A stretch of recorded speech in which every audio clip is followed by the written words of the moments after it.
जय माता दी। जीविका मंत्रा में आपका स्वागत है। आज हिंदू धर्म में 9 दिनों की नवरात्रि का विशेष महत्व है। इस 9 दिनों की में माँ दुर्गा के 9 रूपों की पूजा की जाती है। नवरात्रि साल में 4 बार आती है, जिसमें से 2 गुप्त और 2 प्रत्यक्ष होती है। चैत महीने की नवरात्रि प्रत्यक्ष नवरात्रि होती है। चैत मास के शुक्ल पक्ष की प्रतिपदा तिथि को चैत नवरात्रि आरंभ होती है और 10वीं तिथि को दुर्गा विसर्जन के साथ ही समाप्त हो जाती है।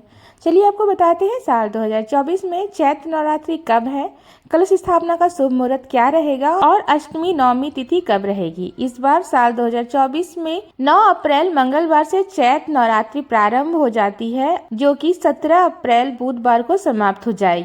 नवरात्रि में मंगलवार और शनिवार के दिन माँ का आगमन घोड़े पर होता है, जिसे अशुभ माना जाता है, बहुत ज्यादा शुभ नहीं माना जाता। ऐसे में इस बार माँ दुर्गा घोड़े पे सवार होकर धरती पर पधारेंगे। कलश स्थापना की तिथि और शुभ मुहूर्त रहेगा 9 अप्रैल मंगलवार को प्रतिपदा तिथि के दिन, जो कि सुबह 6:02 से 10:16 तक रहेगा।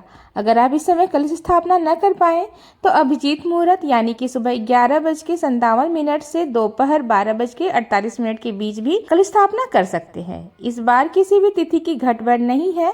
9 दिनों की पूजा करने का पूरा समय मिलेगा।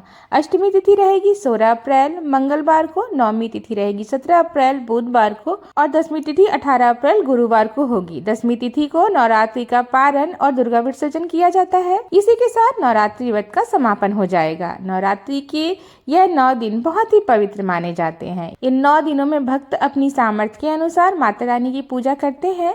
इन 9 दिनों में नाखून, बाल आदि काटने के लिए मना किया जाता है। व्रतधारी को पूजा करने के समय काले वस्त्र धारण नहीं करने चाहिए। विधि विधान से सुबह और शाम की पूजा करनी चाहिए। वैसे तो कलश स्थापना करना बहुत ही शुभ माना जाता है।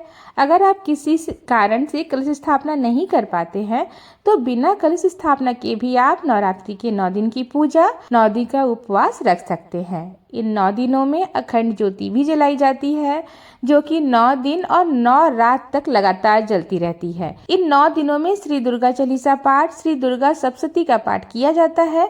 अपनी अपनी परंपराओं के अनुसार अष्टमी और नवमी तिथि को कन्या पूजन किया जाता है और इसके बाद शुद्ध सात्विक भोजन ग्रहण करके, अन्न ग्रहण करके आप उपवास खोल सकते हैं। नवरात्रि के व्रत में भक्त अपनी सामर्थ्य के अनुसार, अपनी शारीरिक क्षमता के अनुसार उपवास रखते हैं। जैसे कि कुछ लोग इस व्रत को केवल जल के साथ रखते हैं, कुछ लोग लौंग का जोड़ा धारण करके रखते हैं, कुछ लोग एक समय फलाहार ग्रहण करके या फलाहार में सेंधा नमक का बना हुआ फलाहार जैसे आलू, लौकी, कुट्टू का आटा, समा का चावल आदि ग्रहण किया जाता है। मौसमी फलों का साथ ही दूध और जल का सेवन भरपूर मात्रा में किया जाता है। लेकिन जो लोग व्रत रखना चाहते हो लेकिन बिना अन्न के नहीं रह सकते, वह इस व्रत में एक समय शुद्ध सात्विक भोजन, जो कि सेंधा नमक का बना हुआ हो, लहसुन प्याज से रहित हो, वह भोजन भी आप शाम के समय कर सकते हैं। कलश विसर्जन या दुर्गा विसर्जन नवमी तिथि के बाद ही की जानी चाहिए।